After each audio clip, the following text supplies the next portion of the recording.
The Russian-Ukraine crisis 2022. Why would Russia's President Vladimir Putin attack a neighboring country that has not provoked him? Why would he risk the blood of his own soldiers? Why would he risk sanctions and perhaps an economic crisis as a result? And if he is not willing to risk these things, then why then is he playing this elaborate game? To explain why requires some history, but not the fake history that Putin has used in the past to declare that Ukraine is not a country, or that its existence is an accident, or that its sense of nationhood is not real.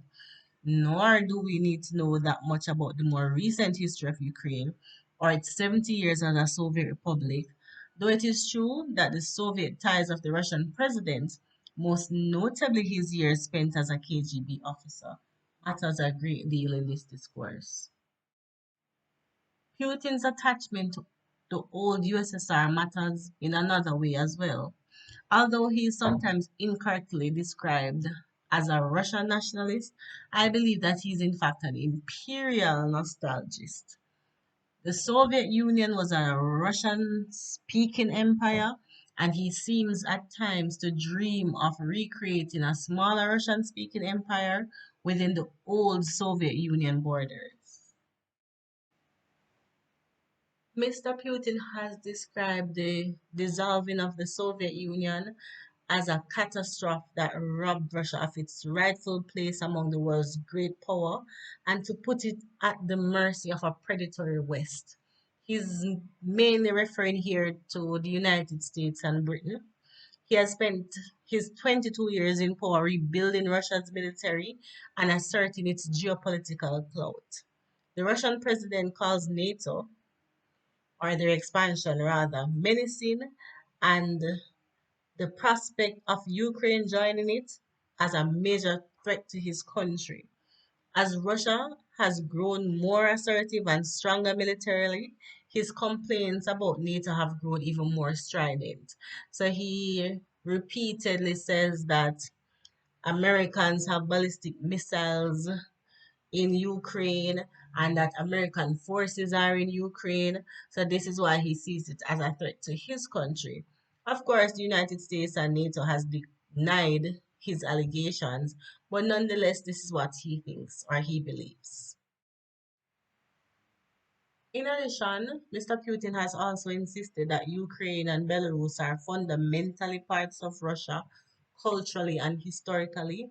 There are persons who are living in Ukraine right now who would have had ancestors, grandmothers, great grandmothers, or even they themselves would have once been a part of Russia. So Putin feels that culturally and so historically they're still a part of Russia. He does, however, hold considerable sway over Belarus, and he has always talked about a reunification of Belarus. But East-West relation worsened drastically in 2014 when there was a protest in Ukraine that forced out a president that Putin liked. Persons in Ukraine felt that he was too close to Putin and he was probably doing Putin's bidding in Ukraine, so he was forced out of power. Russia acted swiftly and annexed Crimea, which was a part of Ukraine, or technically still is. Moscow also fomented a separatist rebellion that took control of part of the Donbas region in Ukraine in a war that is still going on right now. About 13,000 persons have been killed in that war. What does Putin want? Mr. Putin appears intent on winding back the clock more than 30 years, establishing a broad Russian dominated security zone resembling the power Moscow wielded in the Soviet days.